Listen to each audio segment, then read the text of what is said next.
स्थापकाय च धर्मस्य सर्वधर्मस्वरूपिणे अवतारवरिष्ठाय रामकृष्णाय ते नमः। जननीं शारदां देवीं रामकृष्णं जगद्गुरुं पादपद्मे तयो श्रुत्वा प्रणमामि मुहुर्मुहुः। नमः Shri अतिराजाय Vivekananda सूरये सच्चित्सुखस्वरूपाय स्वामिने तापहारिणे। We are beginning a new chapter in the text Sri Ramakrishna and his divine play by most revered Swami Saradananda ji Maharaj. This chapter deals with the pilgrimage of the Master as a Guru and his association with holy men.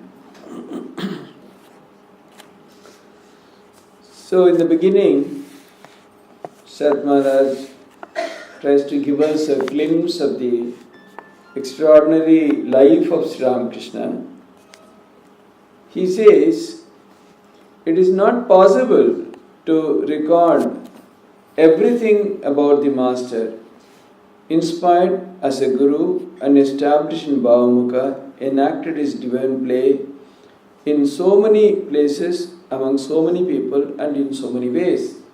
We have already presented some incidents to the reader, but we will now relate how he also went on pilgrimages in the role of a Guru. So, whatever Sri Ramakrishna did, however small and insignificant an act, it always had a very special meaning and purpose. हर एक चीज में अलग कुछ तात्पर्य, कुछ गुणार्थ रहता था. So, the Master saw and experienced God in many ways, discovered that all religious paths are true by practicing the sadhana of each one, and helped the aspirants of each faith to move forward to their respective goals.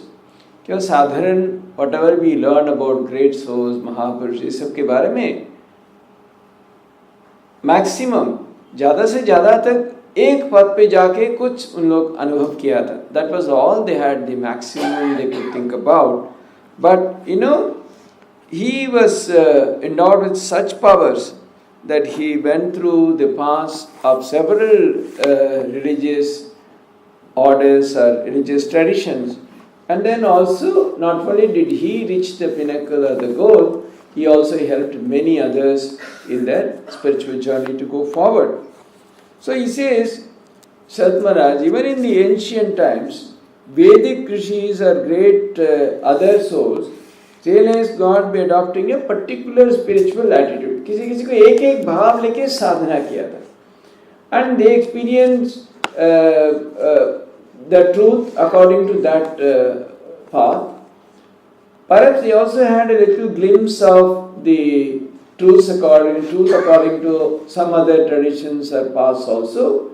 But I think they were really not confident, or they didn't feel it appropriate to talk about the other aspects, because they wanted to confine to whatever they had themselves practiced and perfected, lest they create confusion in the minds of others.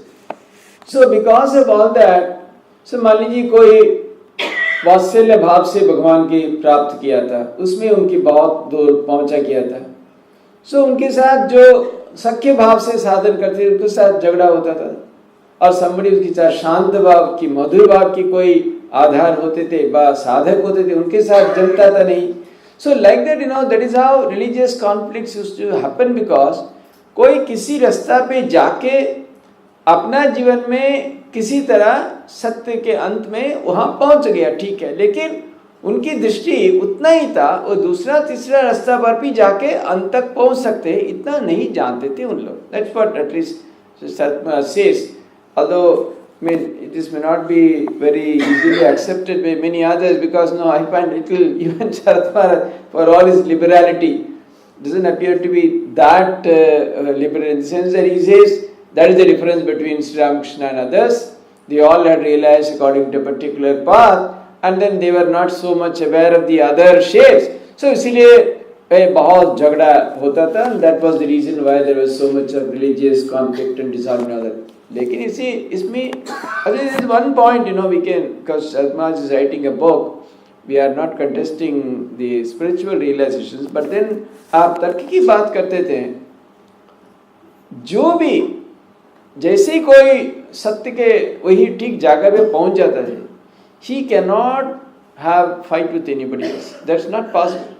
Once a person realizes the supreme goal of life, कैसे दूसरे के साथ कैसे झगड़ा हो सकता है? It's not possible at all. See, all our fights, misunderstandings, whatever is happening, it's all at the level of the senses. Max to max आप बुद्धि से जितने विचार सकते हैं, आपकी इंद्रिय द्वारा कितना दूर तक पहुंच सकते हैं, वही जगह तो एक भेद प्रभात विभेद कहाँ, इसके अधिक तो कोई जगह पे नहीं हो सकता है. The moment a person goes beyond the realm of the ordinary level and reaches a transcendental state, कैसे दूसरे के साथ, it is not possible at all. So definitely that is not very acceptable. But ऐसा हो सकता है, मान लीजिए कोई वात्सल्य भाव से वही भाव लेके पहुंच गया, उनकी भगवान की, उनकी इष्ट की दर्शन प्राप्ति सब हो गया, लेकिन उन्हें सब उनकी अपना जो अनुसरणकारी की जब बता देते, when he tells his followers, they might not understand it in its all fullness and they may fight with those who are following other paths. वो हो सकता है. Suppose even it happens, we talk so much about Thakur. Thakur was such an embodiment of harmony. लेकिन हम लोग के साथ दूसरे के क्यों झगड़ा हो जाते हैं? They also don't accept. They say नहीं आप क्या करें, ये सब ठीक नहीं है. So people can differ, they do differ. There are things about our way we present Thakur. कोई मानते नहीं है. Oh, you are all trying to project as another avatar and all. We don't believe. So if Thakur himself is such an embodiment of harmony, उनकी नाम लेके तो कोई नहीं हो सकता है.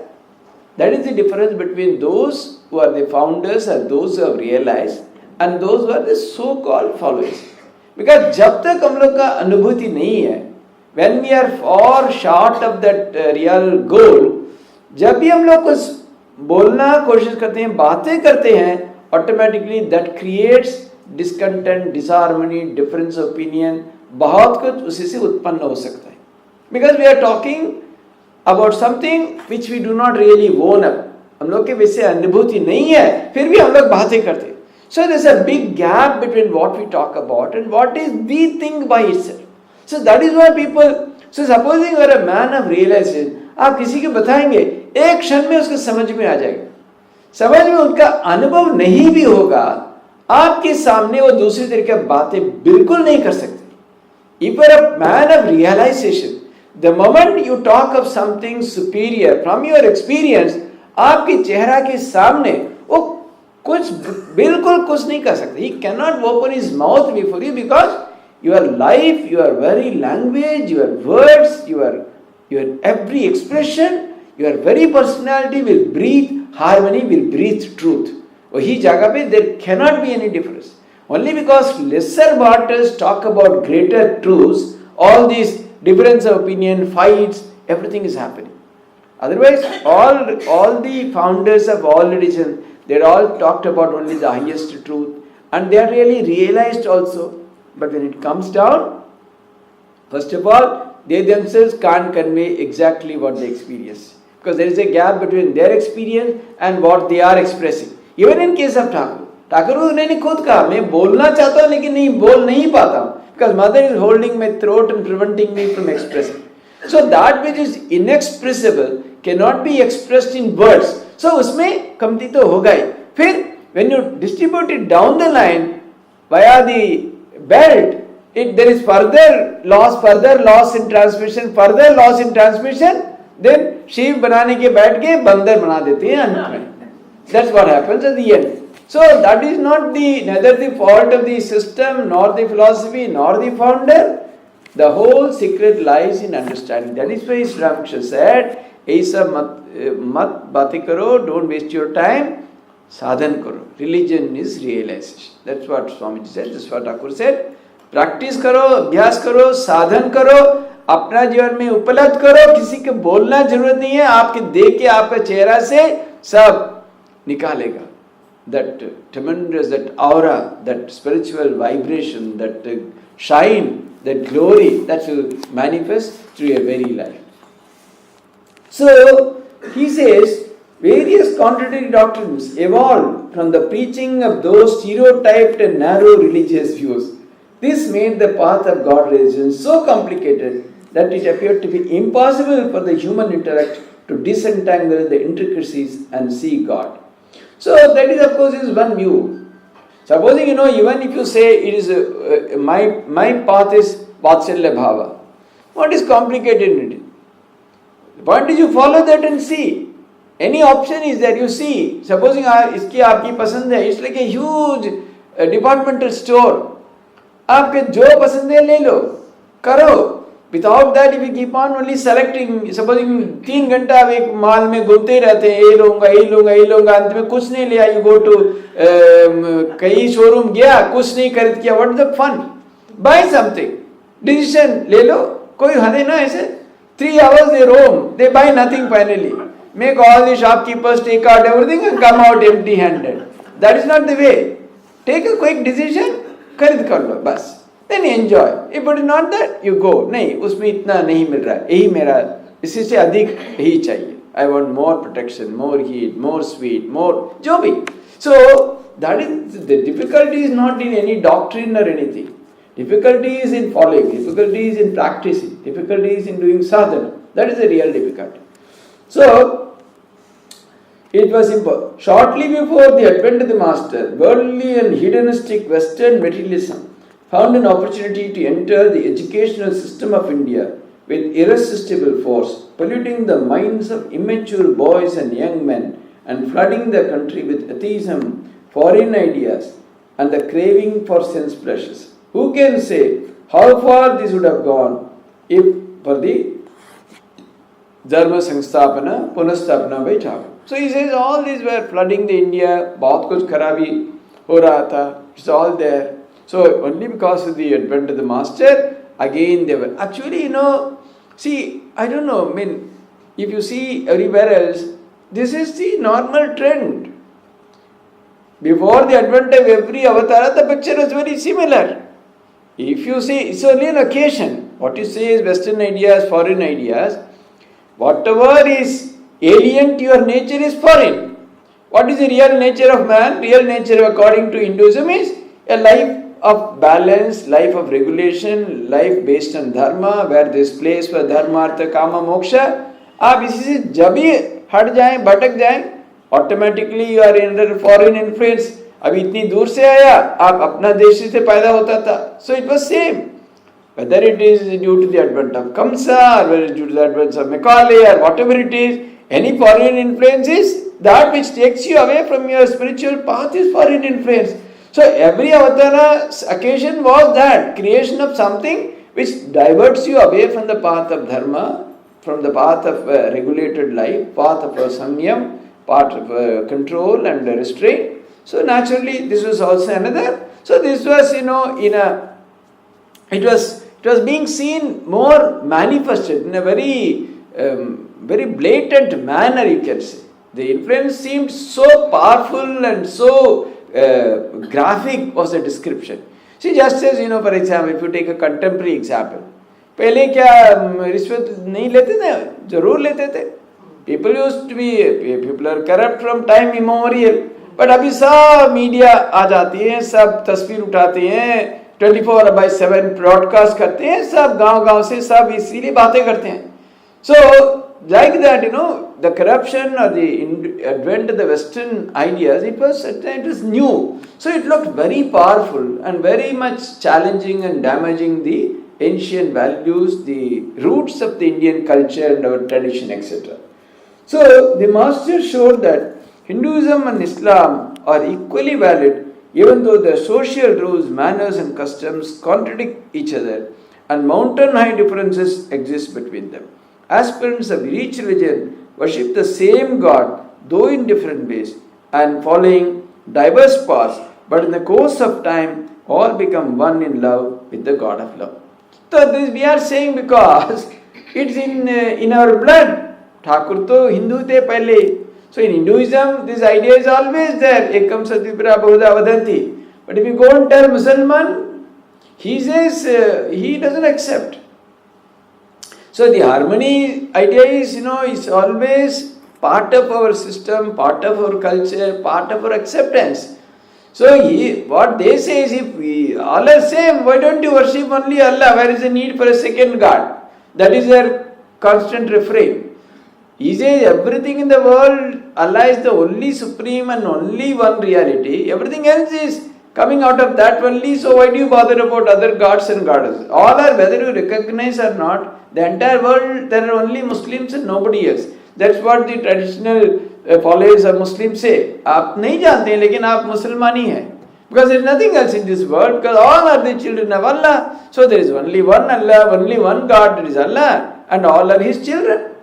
So just as you say that there is only one Brahman and everything is consciousness only, their language is everything is Allah and everybody is called Musalman. So that is the view. So, only, that's why, the ideas of harmony, the acceptance of all that, you need a different kind of ambience, mindset and an atmosphere you want to discuss and practice and all that. It's not so easy. Unless we are able to come away a little from our own alleged standpoint, it's not possible even to appreciate such ideas. So he says,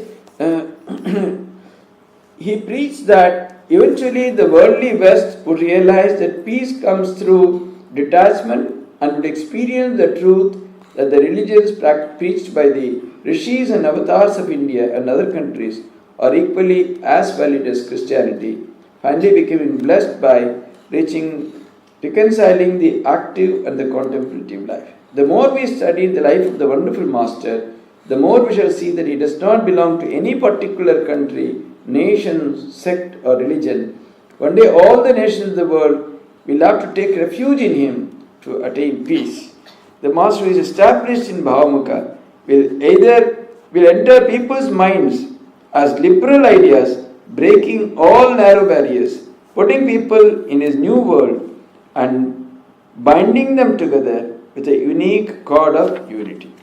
So this is Shatmana's very considered opinion. Of course, Sri Ramakrishna also, the moment we take him as a personality, as a physical entity, as a human, in that sense only all this acceptance, or even the acceptance of these ideas, etc., become a little difficult and stretched. But the moment you take him as a principle, even Sri Ramakrishna himself as a principle, standing for something very extraordinarily, uniquely harmonious, then it is different. Take him away from the contours and the narrow confines of a human frame, then it becomes totally different. The moment you put him as a mere personality, then everyone might have difficulty. The moment you only talk about a principle called Sri Ramakrishna, where there is a wonderful coexistence of myriad ideas, of innumerable religious traditions and sects and so on, then it is something totally different. See, it requires a great mind to even to conceive or even to get a faint glimpse of such an extraordinary idea. Otherwise it is very difficult. Unless you go to that level, it is not possible to accept that idea at all. That's why of course, if you say all that, it wouldn't look very liberal. But there was a big conference in Dhaka. There was he's a very well-known Muslim scholar. More than that, he comes for all interfaith, particularly in the eastern region. His name is Husainur Rahman. He said there are Hindus, Muslims, Christians were all there in the big congregation. He said after thousands of years, the Bible will not exist. So people were stunned. Muslims were dominant in the crowd. He said the Quran will not be there. They were even more stunned. He said the Vedas will not be there. Hindus also will. The only book that would remain is Gospel of Sri Ramakrishna. He was bored. He said, this is the only scripture that would survive thousands of years later. Baki sab to khatam ho jayega, nahi rahega. So, the point is, if you read really the Gospel of Sri Ramakrishna, to very ordinary minds like also it appears. This is not a book which advocates any particular religious faith or tradition. It seems to simply transcend all those narrow borders or barriers or boundaries. It seems to advocate some supremely unique spiritual values, spiritual principles, which anybody following any tradition can accept. Nowhere does Sri Ramakrishna say, because such a wide range of spiritual ideas are there, fit for every kind of a mind, every kind of a spiritual aspirant, whatever may be the tradition, with equal liberality. He talks about innumerable ways of approaching the. See, that's why that's why if you see the central idea, very core cardinal principle or idea to Thakur Maharaj Swamiji itself. That is why they have every chance of becoming something very extraordinarily universal, because they have simply kept aside every other limiting factor and kept only the universal aspect, namely sadhana. They are only saying only one thing, the only precondition, the only necessary quality, the only necessary aspect that you have to follow in life is to do sadhana. That's why he says, even while as far as even the Ramakrishna monastery is concerned, in the rules he says, any follower can come here. You may be a follower of Christ or a Buddha or a Mahavir Jain or a Allah or anybody. Whoever wants to come and do sadhana and realize the spiritual goal of life, such a person is welcome to come and live here. He has made it very clear in the rules. So that is what makes them universal. Not because they are saying each religion is valid. No, that I may say, others might contest. A Christian or a Muslim will definitely not accept it if you say. But when you say that, the central idea to all religious aspirants all over the world, whatever may be the tradition, is the idea of sadhana. This is one thing nobody can differ. Can a Christian say no, sadhana is not necessary? No. Can a Muslim say no? So everywhere the idea is, yes, you have your own method of sadhana, but the idea is that one has to strive for a spiritual goal. One has to give everything for a spiritual goal. That idea is so strongly emphasized. That is what really makes them supremely universal. Not that some of the liberal ideas according to Hinduism which they propagate or talk about. So he says, the following example is proof of what was said before. The master attracted aspirants from major religious denominations of India who were antagonistic and hostile to each other. They found in him the perfect ideal of the respective faiths and considered him to be a fellow traveler along their own path. The spiritual ministry of the master as a world teacher, which began in India and brought harmony to her religious communities, will not stop at resolving India's religious conflict. His ministry will slowly dispel the religious conflicts of Asia as well as the impiety and religious animosity of Europe, bringing an unprecedented kingdom of peace to the entire world. So then he says, don't you see how the master's words are already spreading in America through Swami Vivekananda? So everywhere it will. So all the nations, etc. Who can resist the progress? Who can go beyond the pure sattvic illuminating ideas that originated from the master's unprecedented austerities? The disciples who are now spreading that message will disappear. Perhaps as time passes, people will not be able to determine or understand the source of that message. But it is certain that one day people of the world will accept in their hearts the master's infinite, glorious, illuminating, loving and exhilarating ideas and be blessed by living their lives accordingly. So slowly he says, this is the idea that will be welcomed all over the world. More and more people will take to this idea of Sri Ramakrishna and become blessed by cherishing him in their hearts. So, we have shown you how the aspirants of various religious denominations came to the master, were blessed, etc. then reflect deeply on his message. So he says, also one should also try to understand how these things happen. What was the origin? How did it come about? All those things, unless you try to understand, it will not be possible to clearly comprehend the depth or dimension of Sri Ramakrishna's work. Spiritual ideas were first spread by the aspirants of the different religious denominations. We have already noted how whenever Master was perfected to a particular spiritual attitude, the aspirants.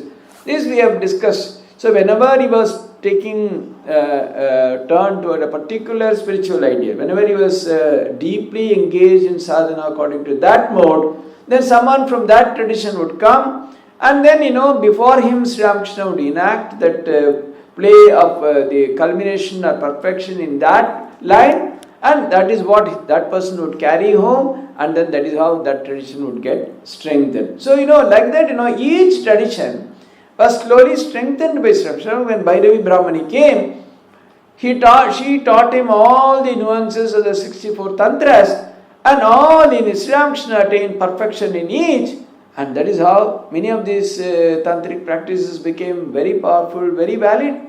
Similarly, when Sri Ramakrishna was practicing that Vatsalya Bhava, then this Jutadhari came, he brought the Ramlala, and through that spot with Ramlala, Sri Ramakrishna again showed what is the perfection to be reached in that aspect, worshipping the God as your own child or equal one of a great object of adoration and love and all that. So if you see, then Sri Ramakrishna brings about a big display.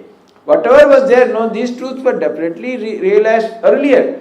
It's a kind of renewal. What we read in the scriptures, so and so people have done, so many people have done sadhana according to that. There were great saints and others. In those times, we read in the scriptures. But how do they become really validated? Or how do we develop that kind of a deep strength and conviction and certainty and hope in pursuing that particular path? When it is again shown before you, yes, this is how it is done, and this is the result, this is how you will experience, this is what happens when you are perfect in that line. So like that for every time, similarly such a person would come. Similarly it happened when Totapuri came, a person who had been in Nirvikalpa Samadhi, who had in 40 years of sadhana, this person came. So outwardly he was like any vagabond Naga sannyasi. But we have seen, we have heard, that's how the ultimate Advaita truth is realized. In the ancient times people had done it. But now, yes, here is a person, not only that, a person with basically a different kind of an orientation, so to say.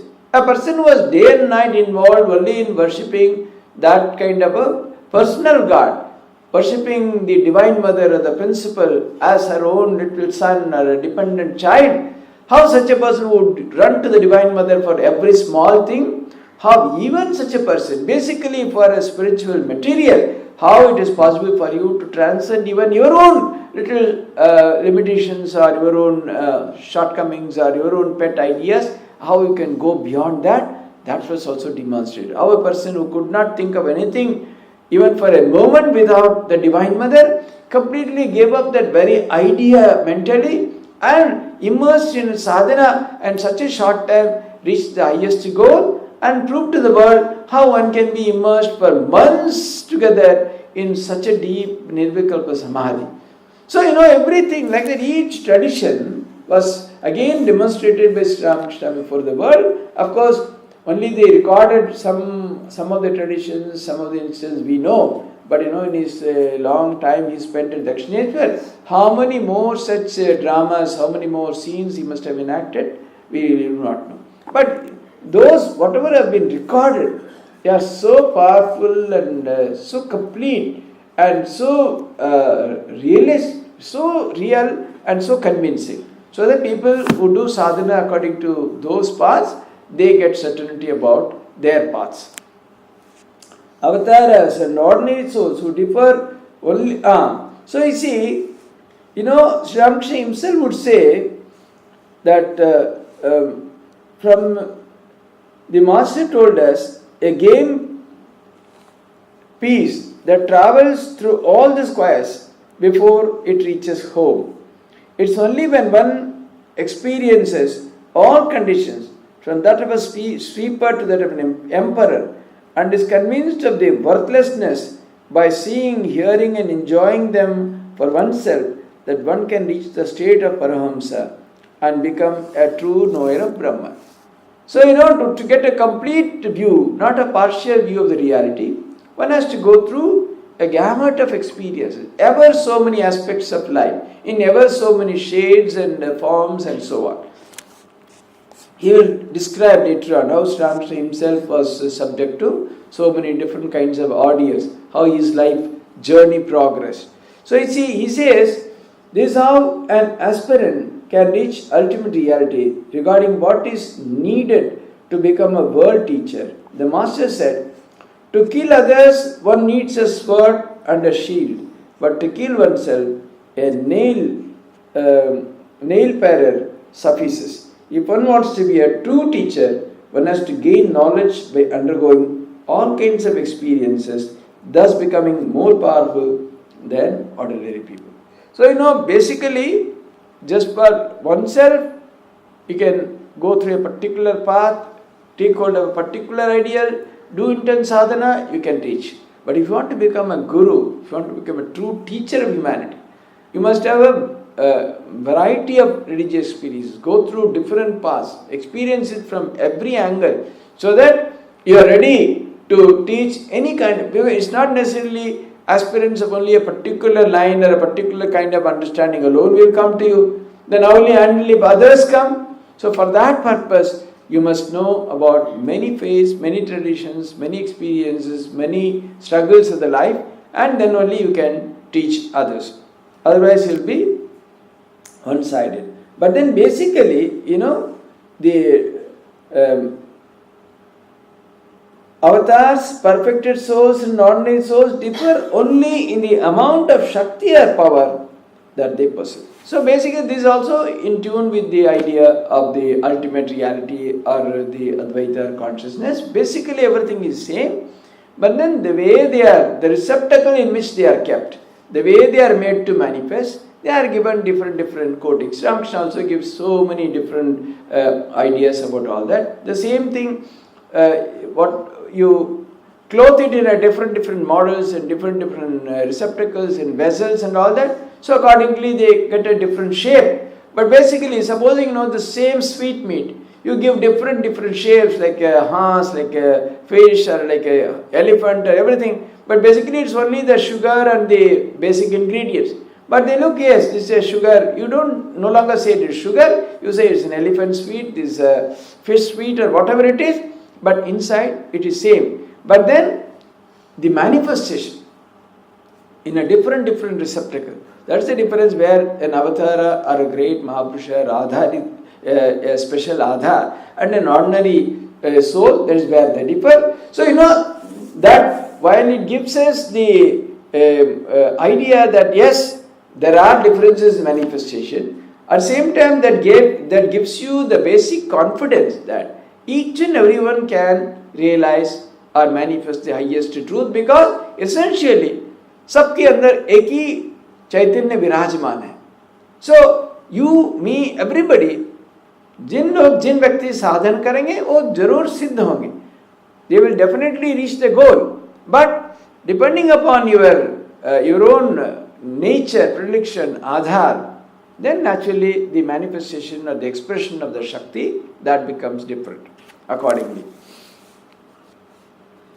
Look, in the practical world of politics, geniuses like Otto von Bismarck and William Gladstone must keep in mind. So he is saying, about in other fields also, accordingly there are various people of different powers and strengths and all that. But then, just as there in that field, every field you will find people of different capacities.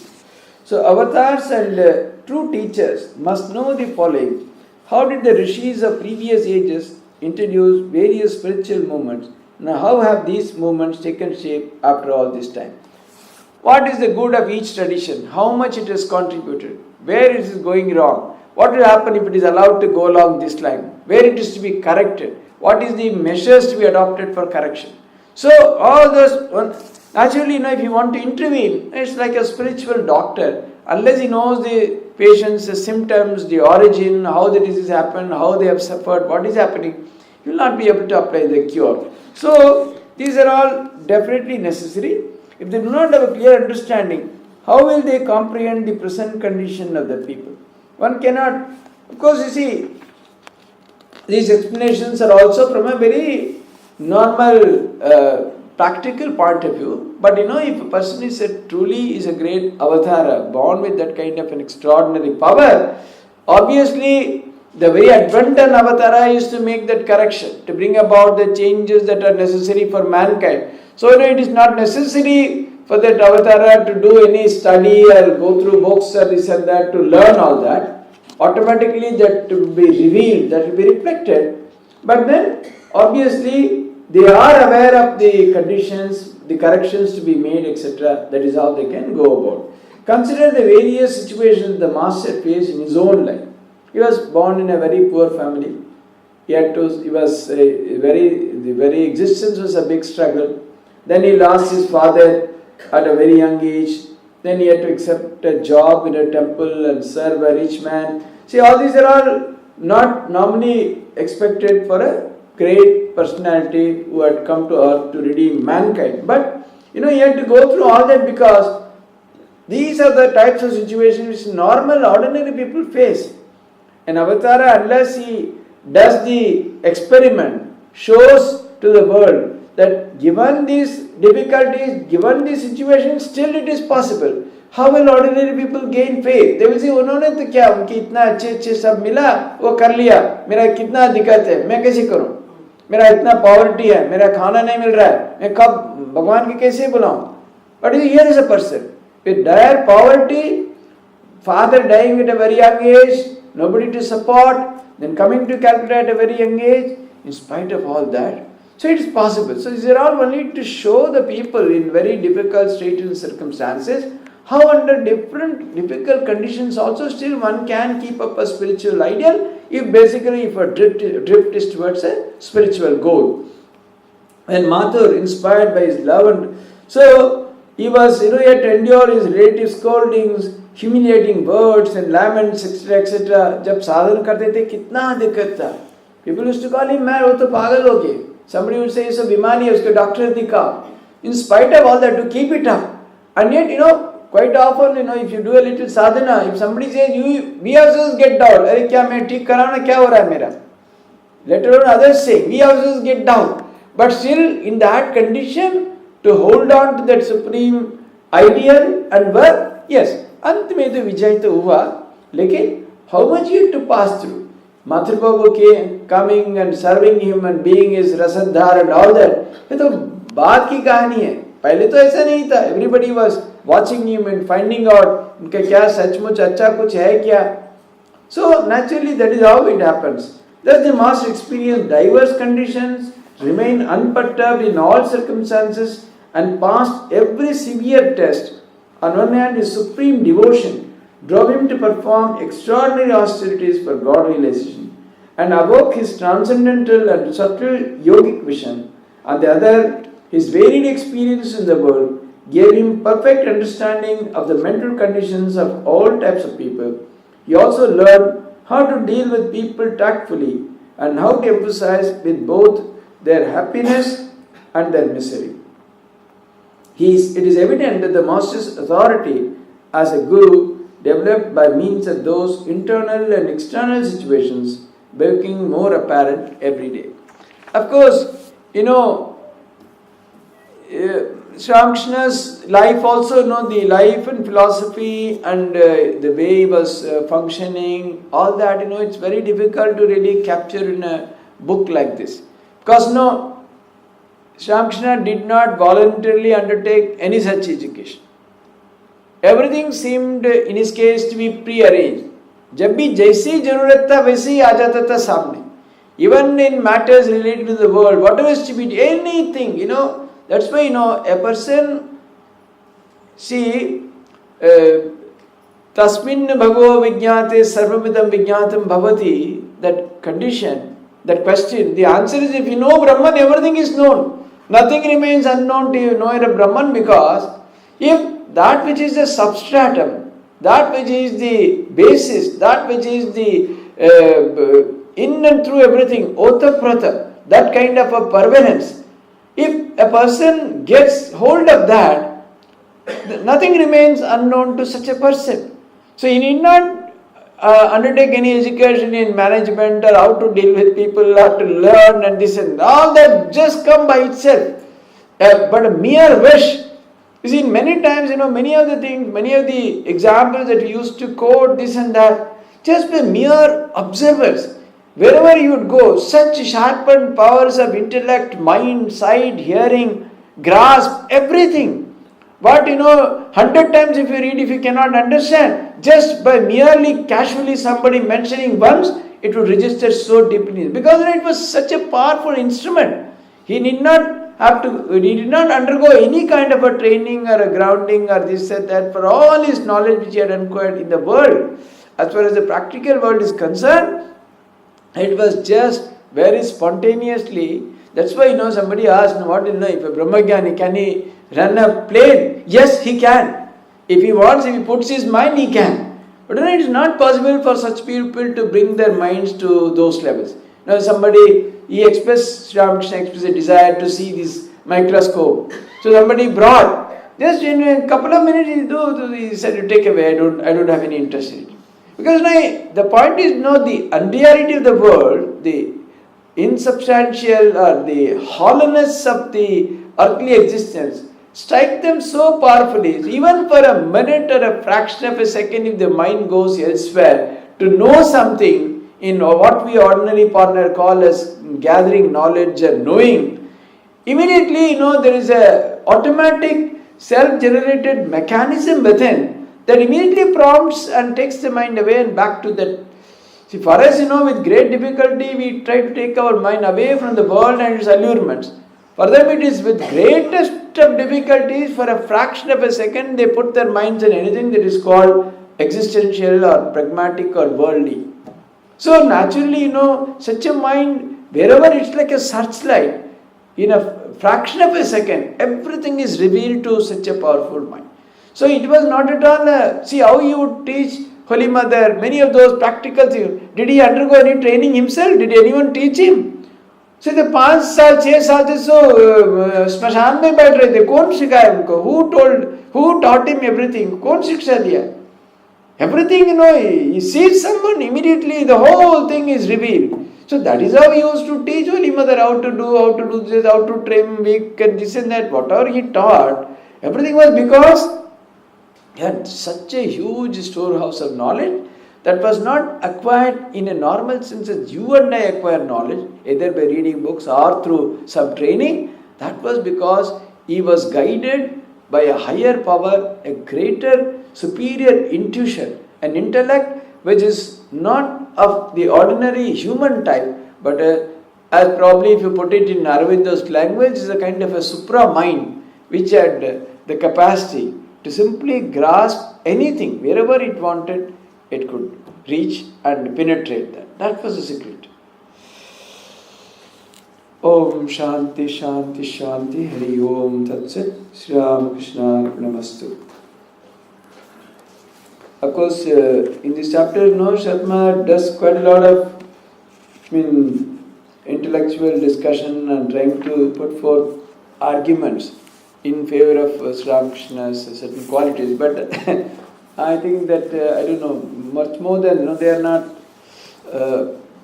much more than that. And if one becomes familiar with the life of Sri Ramakrishna, they can understand it very easily. Otherwise, even however much we try to convince, that may not convince a very keenly sharp or intellect that way.